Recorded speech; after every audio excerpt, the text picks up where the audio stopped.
जब तक टिकटों का तय नहीं हो पाएगा तब तक ये कहना भी मुश्किल होगा कि कौन जीतने वाला है। लेकिन सबसे बड़ी बात है कि जो कांग्रेस सरकार की जो नीतियाँ थी, कांग्रेस सरकार की घोषणाएं थी, डीडवाना को जिला बनाया गया, अभी कोचावन को जिले की सौगात दी गई, तो कहीं ना कहीं कांग्रेस रिपीट होने के कगार पर है।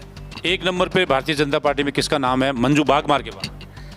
मंजू बागमार के बाद में डीडवाना में जो सक्रिय रहे संघ में उनका नाम जो वहाँ पर सामने आ रहा है। तो ये कांग्रेस का एक तरीके से गढ़ रहा है। बीच में 2003 वाला अगर चुनाव निकाल दें तो जरूर भारतीय जनता पार्टी ने यहाँ से विजय हासिल की है, लेकिन अभी की जो वर्तमान परिस्थितियाँ हैं उसको अगर अनुकूलता देखी जाए तो 10 के 10 विधानसभाओं में एक खींवसर को छोड़ने के बाद में करीब करीब कांग्रेस के पक्ष में जाती हुई नजर आ रही है। जो वर्तमान विधायक है नागौर जिले में अगर सबसे पहले बीजेपी की टिकट मिलेगी तो मोहन राम चौधरी के मिलने के चांस है, क्योंकि संघ की दृष्टि से मोहन राम चौधरी उनके प्रथम चहेते हैं और ज्योति मिर्धा ने हाल ही में ज्वाइन किया है, तो हो सकता है ज्योति मिर्धा को मिल जाए। प्रधान मौला सर जलाराम भाकर का भी नाम चल रहा है, लेकिन मजबूत उम्मीदवार के हिसाब से विधायक चेतन डुड्डी भी है, जो करीब पिछले विधानसभा में 40,000 वोटों से विजयी हुए हैं। लगता है कि उनका टिकट तय है।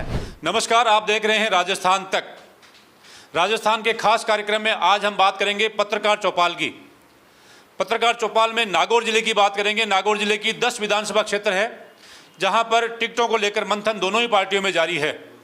भारतीय जनता पार्टी पूरा जोर लगा रही है कि इस बार 10 में से ज़्यादा सीटें जीतकर नागौर पर कब्जा करें, और दूसरी ओर कांग्रेस भी रिवाज बदलने के मूड में है और फिलहाल जो 6 विधायक नागौर में कांग्रेस की जीते हुए हैं वो संख्या को बढ़ाना चाहते हैं। लेकिन देखना ये होगा कि हनुमान बेनीवाल कितनी ताकत लगाते हैं, कौन सी सीट पर किसको खड़ा करते हैं और किस पार्टी से नाराज होकर उनके पास टिकट लेने के लिए आता है। इस पर डिपेंड करेगा नागौर का पूरा समीकरण, क्योंकि हनुमान बेनीवाल का जो टारगेट है वो यही है कि बड़ी पार्टी से कोई नेता रुष्ट होकर आए और उसको टिकट दे दे और मुकाबला त्रिकोणीय हो जाए। अब देखना ये होगा कि नागौर का आने वाला समीकरण किस ओर जाता है, ऊंट किस करवट बैठता है, वो टिकट वितरण के बाद पता चलेगा। लेकिन टिकट वितरण से पहले क्या माहौल है, राजनीतिक संभावनाएं क्या है, इस बात को लेकर हम बात करेंगे। नागौर के वरिष्ठ पत्रकार हमारे साथ हैं, इनसे हम जानेंगे कि अलग अलग विधानसभा क्षेत्र में क्या क्या माहौल है। सबसे पहले हम बात करेंगे नरपत जी, आप सीनियर पत्रकार हैं, आप बताइए कि वर्तमान नागौर जिले के हालात में क्या लग रहा है, कौन सी सीट पर कौन आने की संभावना है? देखिए, अगर पूरे जिले की बात करें तो जो कांग्रेस है इस बार वापस रिपीट होने की स्थिति में है, क्योंकि भाजपा जो अंतरकलह में जूझ रही है। और पूरे जिले की अगर बात करूं तो ज़्यादातर जो भाजपा की सीटें हैं उनमें भाजपा में अभी क्योंकि टिकटों का बंटवारा हो नहीं पाया है, और जो पहले टिकटों की जो पहली सूची में जो 40 नामों की घोषणा हुई थी उसमें डीडवाना का जो नाम ओमदास जी महाराज का नाम आया, तो कहीं ना कहीं जो ओमदास जी महाराज का नाम आती जो 13 से 14 प्रत्याशी थे वो साइडलाइन होती। एक बार फिर कल जो उनमें अंतरकलह देखा जा रहा है, तो जब तक टिकटों का तय नहीं हो पाएगा तब तक ये कहना भी मुश्किल होगा कि कौन जीतने वाला है। लेकिन सबसे बड़ी बात है कि जो कांग्रेस सरकार की जो नीतियाँ थी, कांग्रेस सरकार की घोषणाएं थी, डीडवाना को जिला बनाया गया, अभी कोचावन को जिले की सौगात दी गई, तो कहीं ना कहीं कांग्रेस रिपीट होने के कगार पर है। लाडनू विधानसभा क्षेत्र के बारे में क्या समीकरण है, क्या संभावनाएं है? देखिए, लाडनू की अगर बात करूं तो लाडनू के जो वर्तमान विधायक मुकेश भाकर है उनकी गहलोत से तालमेल बैठ नहीं पाए, लेकिन उन्होंने जो कामकाज की अगर बात करें तो उन्होंने कामकाज वहाँ काफ़ी अच्छा करवाया है, लोगों का ये मानना है। साथ ही उन्होंने राजनीति में एक नया डरा लेकर आए वो, हालांकि उसमें खास तौर से जाट राजनीति का असर देखा गया। लेकिन अब लोगों की अगर बात करें तो लोगों का कहना है कि यहाँ कैंडिडेट जो बदलने की संभावना लोगों को नजर आ रही है, क्योंकि गहलोत की चली अगर चलने वाली है तो इसको टिकट भाकर को मिलना नहीं है। और दूसरे रवि पटेल मैदान में आने वाले हैं। रवि पटेल बाहर विदेश में थे, लेकिन अब चुनाव का मौका है, गहलोत के साथ उनकी कई बैठकें भी हो चुकी है। साथ ही जो पूर्व मंत्री थे अर्जीराम बुर्डक, उनके जो बेटे हैं उनसे भी गहलोत लगातार संपर्क में है और हो सकता है कि उनके बेटे को भी टिकट मिल जाए। रामूराम साग का भी नाम आ रहा है। रामूराम साग हालांकि अभी पीसीसी के सदस्य भी है, रामूराम साग है, लेकिन रामूराम साग इन 2-3 जो लीडर है इनमें लास्ट के नाम पर आता है। भारतीय जनता पार्टी में क्या समीकरण है? भारतीय जनता पार्टी की अगर बात करूं तो भारतीय जनता पार्टी में वैसे जो यहाँ के भाजपा के जिला जो देहात के अध्यक्ष है उनका नाम अभी फिलहाल जो पहली सूची है उनमें सबसे ऊपर आया है। तो उसके बाद में वहाँ पर और भी कई लीडर, देवाराम पटेल है उन जो दूसरा नाम उनका आ रहा है। साथ ही वहाँ पर एक मनीषा शर्मा है, उनका भी नाम है। अल्पसंख्यक लीडर के तौर पर देखें तो तस्लीम मुन्ना जो आरिफ है उनका भी नाम आ रहा है। ऐसे और भी कई लीडर जो 13 से ज़्यादा, करणी सिंह का नाम है जो पूर्व विधायक ठाकुर थे, मनोहर सिंह थे, उनके पुत्र है। लेकिन टिकटों में जब नाम आया देहात जो अध्यक्ष है उनका नाम आया, उसके बाद में ये भी एक देखा जा रहा है कि अगर करणी सिंह जो पूर्व जो विधायक थे उनके बेटे का अगर नाम नहीं आता तो कहीं ना कहीं बगावत हो सकती है। तो लाडनू में ऐसा लग रहा है कि कांग्रेस से मुकेश भाकर ही विधायक के तौर पर सामने चेहरा आएगा। और लेकिन जो भारतीय जनता पार्टी में मंथन चला उसमें सबसे प्रमुख नाम है वो है वर्तमान में देहात के अध्यक्ष है गजेंद्र सिंह ओडिट, उनका नाम प्रमुखता से लिया जा रहा है। देखते हैं कि करणी सिंह का क्या मूवमेंट रहता है, इसके अलावा जो और दावेदार हैं उनमें से क्या स्थिति रहती है। कुल मिलाकर मोटे तौर पर ऐसा माना जा रहा है कि मुकेश भाकर और गजेंद्र सिंह ओडिट में मुकाबला होने वाला है। इसके अलावा आप कौन सी विधानसभा, जायल विधानसभा के बारे में बताइए कि जायल में क्या माहौल है। देखिए, जायल विधानसभा में कांग्रेस से एकमात्र जो डॉक्टर मंजू मेघवाल है वो एकमात्र कांग्रेस की प्रत्याशी शायद ही होने वाली है, क्योंकि जो भी टिकटों पर मंथन हुआ, बातें हुई, तो उनमें जो नाम पैनल में नाम गया सबसे पहला नाम डॉक्टर मंजू मेघवाल का है। उनके अलावा और नाम होंगे लेकिन उनका नाम अभी तक चर्चा में नहीं है।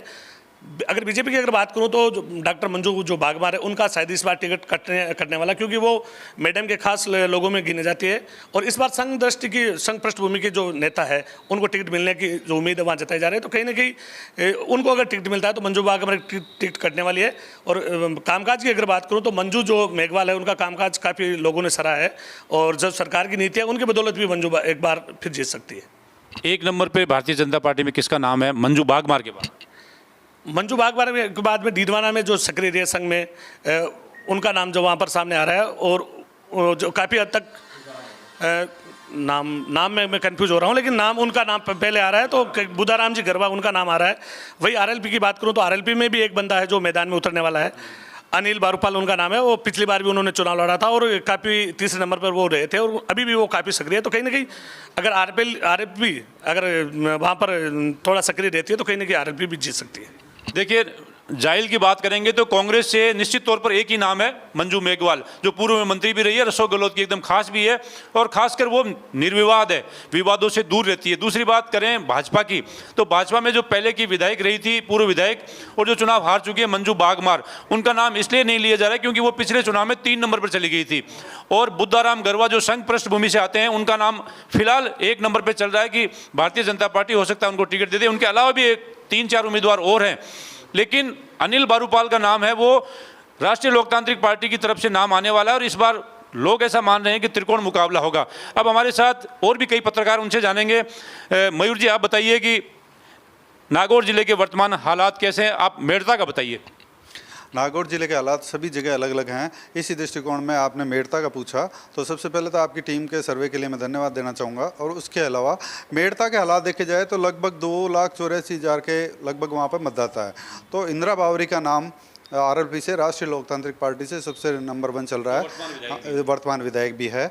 और हीरालाल रेगर है, वो भी इस पार्टी के टिकट की दौड़ में है।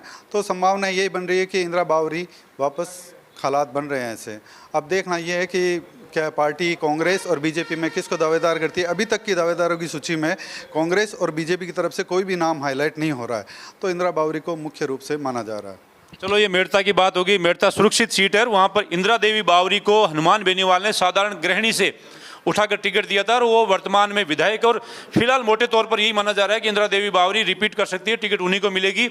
और भाजपा और कांग्रेस फिलहाल अपने उम्मीदवारों पर मंथन कर रही है। देखना है कि कौन से उम्मीदवार को कौन सी पार्टी सामने लाती है और मुकाबला किस तरह से होता है, क्योंकि कांग्रेस फिलहाल पिछले 3-4 चुनाव से वहां पर खाता खोलने में नाकाम रही है, और ऐसा माना जा रहा है कि इस बार कांग्रेस पूरा जोर लगाकर प्रत्याशियों का चयन करेगी, वो छांट कर करेगी और अपने जिताऊ उम्मीदवार को ही टिकट देगी, क्योंकि वहां पर वर्तमान विधायक जो राष्ट्रीय लोकतांत्रिक पार्टी की है इंदिरा देवी बावरी, वो मजबूत मानी जाती है।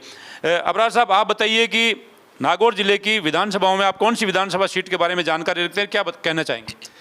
देखिए, पंचायत राज का जनक नागौर जिला जो है कांग्रेस पृष्ठभूमि का जिला रहा है। आप शुरू से अगर इसको देखेंगे तो ये कांग्रेस का एक तरीके से गढ़ रहा है। बीच में 2003 वाला अगर चुनाव निकाल दें तो ज़रूर भारतीय जनता पार्टी ने यहाँ से विजय हासिल की है, लेकिन अभी की जो वर्तमान परिस्थितियाँ हैं उसको अगर अनुकूलता देखी जाए तो 10 के 10 विधानसभाओं में एक खींवसर को छोड़ने के बाद में करीब करीब कांग्रेस के पक्ष में जाती हुई नजर आ रही है। उसके 2 बड़े कारण हैं। पहला कारण तो ये है कि भारतीय जनता पार्टी अभी उस अदरजुल से बाहर नहीं निकल पाई है कि किसको टिकट दें, और दूसरा, गहलोत ने आम मतदाता को मतदान के दिन तक अपनी महत्वाकांक्षी योजनाओं से, अपनी महत्वपूर्ण योजनाओं से जोड़ा हुआ रखा। मैं अगर मकराना की बात करूं तो मकराना मुस्लिम बाहुल्य सीट है।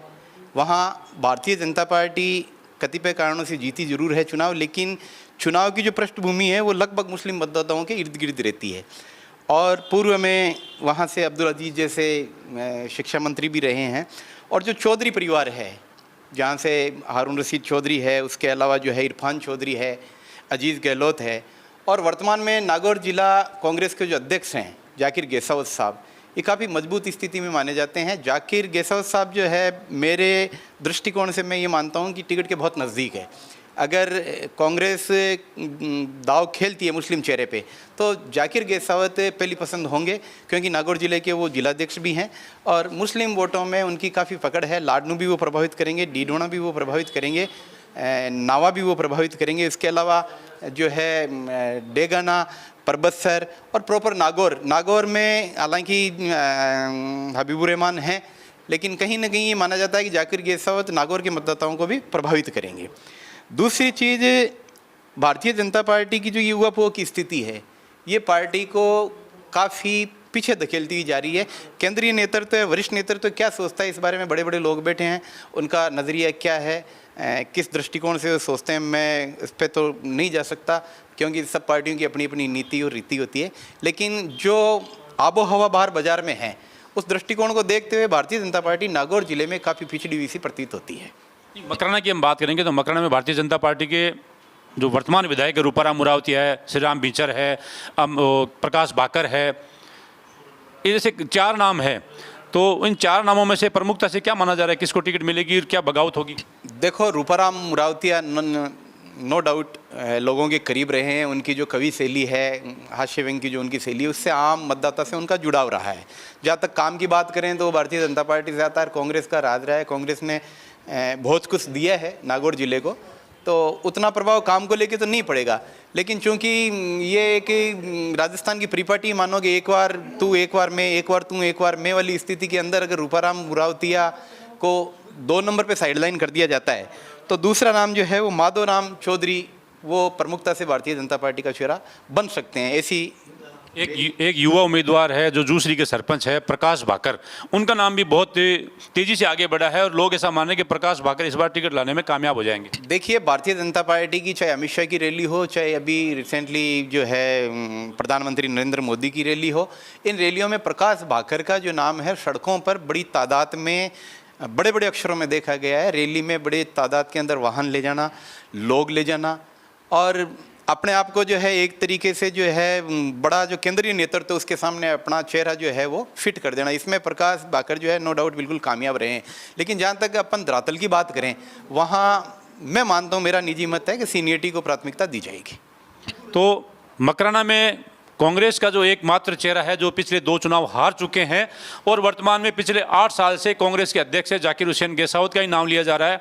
लेकिन भारतीय जनता पार्टी मंथन कर रही है टिकट को लेकर कि उनके नज़र में जिताऊ चेहरा कौन हो सकता है, क्योंकि माधोराव और प्रकाश बाकर नए नाम है। इसके अलावा श्री राम बिंजर पहले विधायक रह चुके हैं, रूपाराम मुरावतिया पिछली बार वर्तमान में विधायक है, और जिस तरह से पिछले चुनाव में वर्तमान विधायक रहते हुए श्री राम बिंजर की टिकट काटकर रूपाराम मुरावतिया को दी गई थी, वो अपने आप में एक बहुत बड़ा फैसला था और श्री राम बिंजर चुप रहकर उन्होंने भारतीय जनता पार्टी को जीतने में सहयोग किया था। लेकिन इस बार ऐसा नहीं होगा, क्योंकि इस बार जिस किसी को टिकट मिलेगी तो भारतीय जनता पार्टी में निश्चित तौर पर यह संभावना है कि बगावत होगी, उस बगावत का फायदा सीधे तौर पर कांग्रेस को मिलेगा। अब बात करेंगे हम डेगाना विधानसभा सीट की, तो हमारे साथ एक और पत्रकार हैं। आप बताइए कि डेगाना में क्या माहौल है? अभी कांग्रेस से विधायक वहाँ पर विजयपाल मिर्धा जी हैं। वहीं अगर भाजपा की बात करें तो वहाँ अजय सिंह जी किलक को टिकट मिलने के पूरे चांसेस है। वहीं अन्य कोई नाम अभी वहाँ से आए नहीं है। वहीं नागौर जिले की अपन बात करें तो नागौर जिले में इस बार त्रिकोणीय मुकाबला देखने को मिल सकता है, क्योंकि जिस तरह कांग्रेस सरकार की जो जन कल्याणकारी योजनाएं हैं जिनसे आम जन को लाभ मिला है, उनका भी कहीं ना कहीं इस पर इफेक्ट पड़ेगा।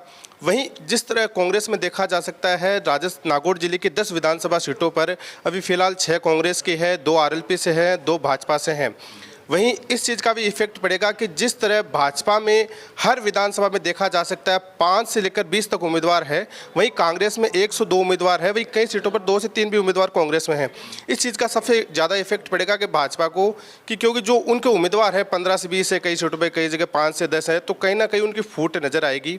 वहीं भाजपा की रैलियां भी आ रही है, तो नागौर जिले में इस बार कई विधानसभाओं में भाजपा की जो परिवर्तन यात्राएं हैं उनमें भीड़ नहीं देखी गई है। जनता की नाराजगी भी व नेताओं के आपसी आपसी मनमुटाव भी देखे गए हैं, जिसकी वजह से भी काफ़ी फर्क पड़ सकता है।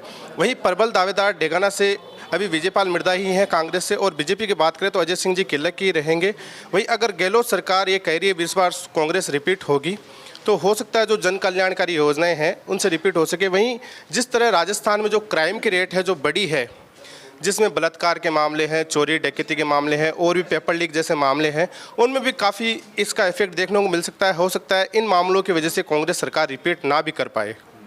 तो ये थे पत्रकार हरि सिंह, इनका डेगाना सीट को लेकर एक मंथन। अब हमारे साथ है गोविंद व्यास, जो भास्कर के रिपोर्टर हैं डीडवाना से, वरिष्ठ पत्रकार हैं। आप बताइए कि जिले के समीकरण क्या है, किस आधार पर इस बार कांग्रेस या भाजपा जीत सकती है? देखिए, राजस्थान की राजनीति में नागौर जिला एक अलग पहचान रखता है, और गत चुनाव में जो विधायक नागौर जिले से ज़्यादा आते, जिस पार्टी के आते हैं, उनकी सरकार बनती है। जैसे गत चुनाव में 9 विधायक थे तो वसुंधरा जी की सरकार बनी, और इस बार 6 विधायक हैं तो कांग्रेस की सरकार बनी। लेकिन इस बार उलटफेर की स्थिति हो रही है। समीकरण कैसे होंगे ये तो भी जनता तय करेगी, लेकिन जिस प्रकार मुख्यमंत्री अशोक गहलोत नई नई घोषणा कर रहे हैं, नए जिले बना रहे हैं, तो अप्रत्याशित परिणाम हो सकते हैं। और इस बार बीजेपी से वहाँ पे मोहन राम चौधरी जो वर्तमान विधायक है, नागौर जिले में अगर सबसे पहले बीजेपी की टिकट मिलेगी तो मोहन राम चौधरी के मिलने के चांस है, क्योंकि संघ की दृष्टि से मोहन राम चौधरी उनके प्रथम चहेते हैं। और ज्योति मिर्धा ने हाल में ज्वाइन किया है, तो हो सकता है ज्योति मिर्धा को मिल जाए, और सहदेव चौधरी भी इसमें दौड़ में है। वही कांग्रेस से पूर्व विधायक हबीब रहमान जो नंबर 1 पे चल रहे हैं, और हरेंद्र मिर्धा भी इस दौड़ में है। इसके अलावा भी कई और चेहरे हैं, लेकिन नागौर में इस बार बदलाव की उम्मीद है। नागौर विधानसभा में इस बार लोग मान रहे हैं कि भारतीय जनता पार्टी और कांग्रेस दोनों ही अपने उम्मीदवार बदल सकती है। इसको लेकर क्या कहेंगे?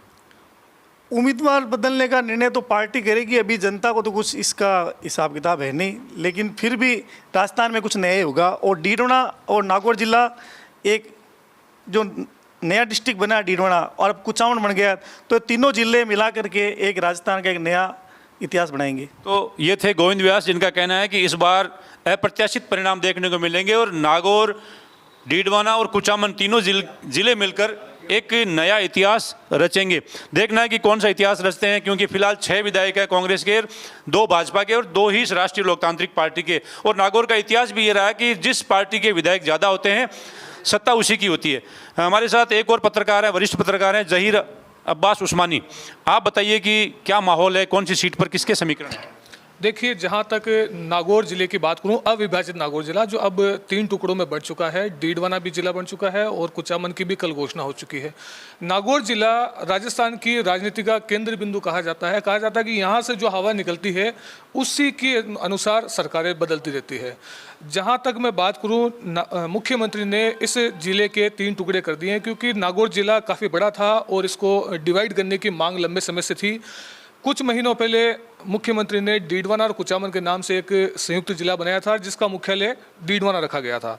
कल उन्होंने एक घोषणा करके कुचामन को भी एक नया जिला बना दिया, क्योंकि कुचामन क्षेत्र में जो नावा, मकराना, परबत्सर का क्षेत्र प्रभावित करता है, तो माना जा रहा था कि ये 3 विधानसभाओं को प्रभावित कर रहा था। और कुछ नावा विधायक जो है महेंद्र चौधरी, जो उप मुख्य सचेतक हैं, वो भी इस कुचामन की घोषणा नहीं होने से पहले नाराज बताए जा रहे थे। चूँकि अब कुचामन को नया जिला बना दिया गया है और घोषणा हो चुकी है, तो माना जा सकता है कि नावा, मकराना और परबत्सर ये तीनों ही सीटें इस नई घोषणा से प्रभावित होगी। संभवतः कांग्रेस यहाँ जो तीनों सीटें जीत सकती है।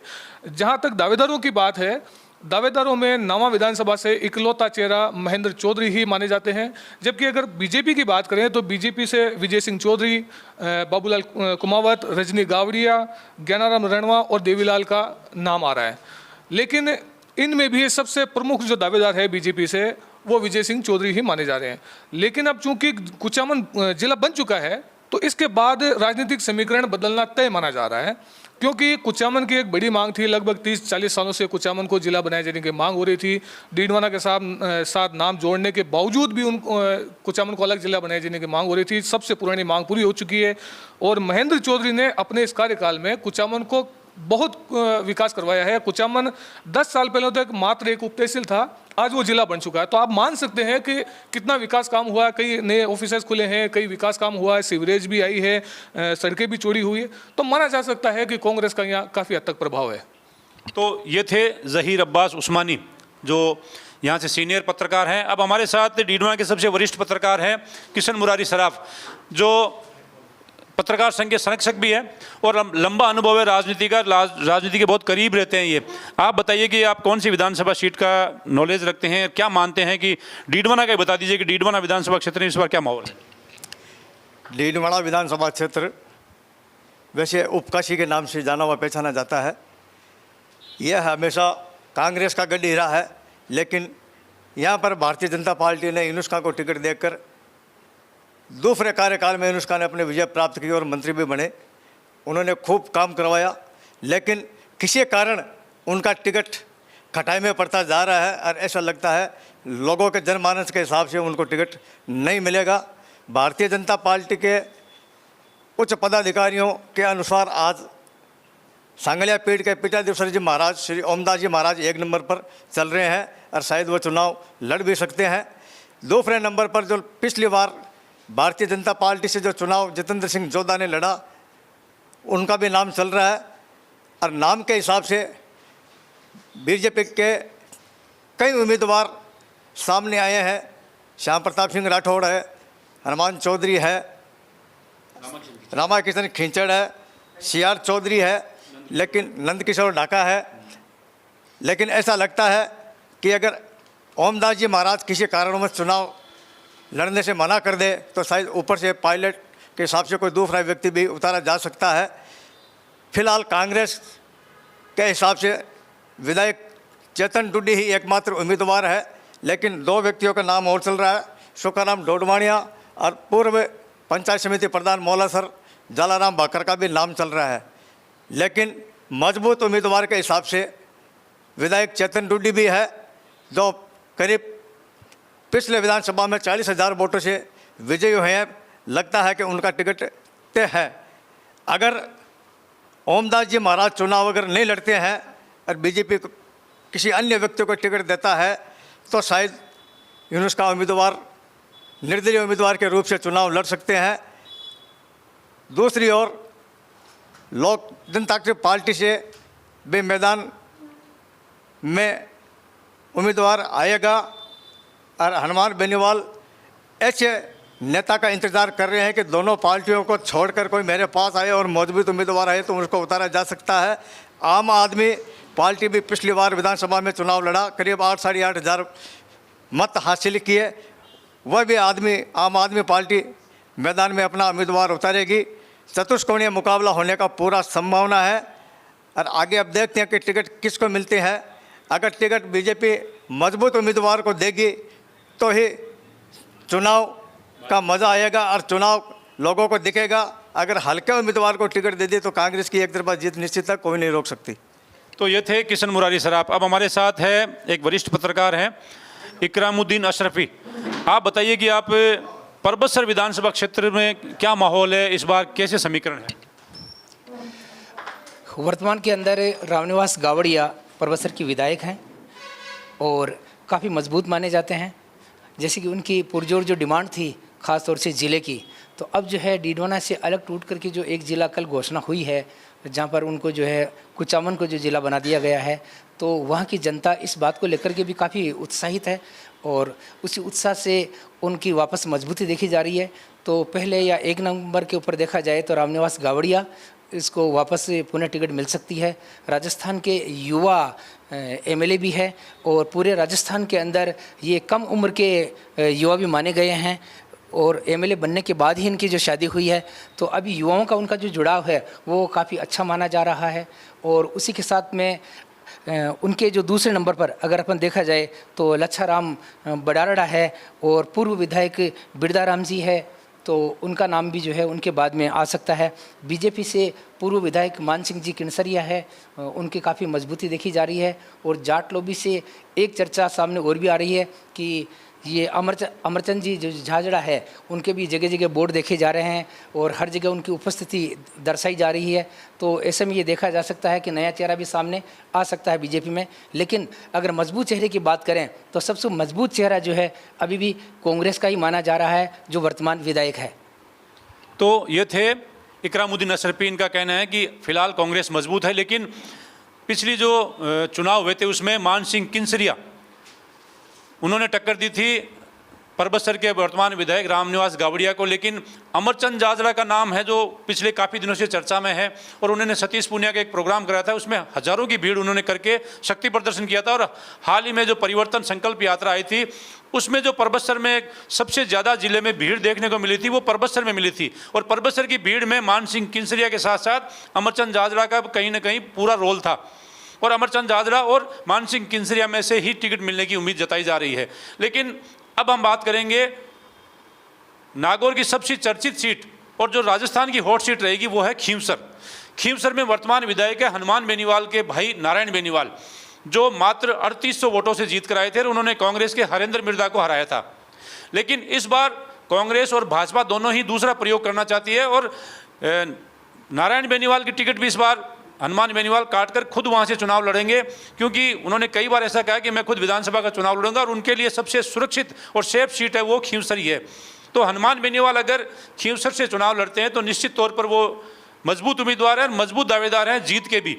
लेकिन कांग्रेस का चेहरा कौन होगा इस पर डिपेंड करेगा कि मुकाबला कैसा होगा, क्योंकि ज्योति मिर्धा जो कांग्रेस छोड़कर भाजपा में आई है, संभावना ऐसी लग रही है कि ज्योति मिर्धा यहाँ से भाजपा की उम्मीदवार हो सकती है, क्योंकि दोनों की अदावत देखने को मिलती है। हनुमान बेनीवाल भी बयानों में ज्योति मिर्धा को कहीं पीछे नहीं छोड़ते हैं, उसको निशाने पर रखते हैं। तो ज्योति मिर्धा भी अपने चिर परिचित अंदाज में, अपने दादाजी के अंदाज में बोलती है और हनुमान बेनीवाल पर जुबानी हमला बोलती है। तो हो सकता है कि हनुमान बेनीवाल और ज्योति मिर्धा का मुकाबला हो, लेकिन कांग्रेस की टिकट किसे मिलेगी यह भी बहुत महत्वपूर्ण है, क्योंकि पिछला चुनाव हरेंद्र मिर्धा ने लड़ा था, वो वहाँ से चुनाव नहीं लड़ना चाहते हैं और उनका टिकट की जो मांग है वो है नागौर विधानसभा सीट से वो टिकट की मांग कर रहे हैं। लेकिन दुर्ग सिंह खींवसर है, उन्होंने भाजपा की टिकट पे भी चुनाव लड़ा है, निर्दलीय भी वो चुनाव लड़े हैं, और इस बार वो कांग्रेस में आ गए और कांग्रेस में उन्होंने एक साइकिल यात्रा निकालकर पूरे विधानसभा क्षेत्र का दौरा किया और मजबूत दावेदार भी माना जा रहा है, राजपूत चेहरा भी है। लेकिन तय करना है पार्टी को वो किसे जिताऊ चेहरा मानते हैं। कांग्रेस के और भी कई दावेदार हैं, वो भी वहाँ से चुनाव लड़ सकते हैं, क्योंकि हरेंद्र मिर्धा के बेटे हैं राघवेंद्र मिर्धा, वो भी चुनाव लड़ने की इच्छा रखते हैं। उनकी उम्र भी 50 से ऊपर हो गई है, उन्होंने अभी तक एक भी चुनाव नहीं लड़ा। मिर्धा परिवार का टैग उनके साथ है, हो सकता है कि उनको भी मैदान में उतारा जा सकता है। लेकिन त्रिकोण मुकाबले में भी हनुमान बेनीवाल को मजबूत माना जा रहा है। अगर ज्योति मिर्धा चुनाव लड़ती है तो निश्चित तौर पर वहाँ पर मुकाबला देखने को मिलेगा। अगर हरेंद्र मिर्धा फिर से मैदान में उतरते हैं तो हनुमान बेनीवाल के लिए परेशानी का सबब रहेगा, और कांग्रेस, बीजेपी और आरएलपी तीनों का त्रिकोण देखने को मिलेगा। तो हमने पूरे जिले की बात की। 10 विधानसभा सीट में फिलहाल जो समीकरण है वो 6-2-2 के हैं। हो सकता है कि टिकट वितरण के बाद इसमें कुछ बदलाव आए। अगर भारतीय जनता पार्टी ने बिना गुटबाजी के, बिना फूट के वसुंधरा राजे की राय मशवरा करके अगर टिकटें दी तो यहाँ पर निश्चित तौर पर भारतीय जनता पार्टी आगे बढ़ेगी। और अगर भारतीय जनता पार्टी में वर्तमान जो फूट है वो ऐसे ही रह गई तो निश्चित तौर पर कांग्रेस को फायदा मिलेगा, क्योंकि मुख्यमंत्री अशोक गहलोत ने पूरी तरह से सुनिश्चित कर लिया है कि इस बार उन्होंने रिवाज बदलना ही है। और रिवाज बदलने के लिए जिस तरह से वो रेवड़ियाँ बांट रहे हैं, भाजपा वाले जो कहते हैं कि रेवड़ियाँ बांटी जा रही है, उन रेवड़ियों में कहीं ना कहीं आम जनता संतुष्ट है। आम जनता ये मानती है कि अशोक गहलोत का राज संतोषजनक रहा है। अब देखना ये होगा कि आने वाले चुनाव में टिकट लेकर कौन आते हैं, किन किन चेहरों में मुकाबला होता है, वो तय करेगा कि नागौर जिले की जो 10 सीटें उनमें से ज़्यादा सीटें कौन जीत कर आता है और राजस्थान की सत्ता में किसकी भागीदारी कितनी रहेगी। सहयोगी रिजवान के साथ राजस्थान तक नागौर।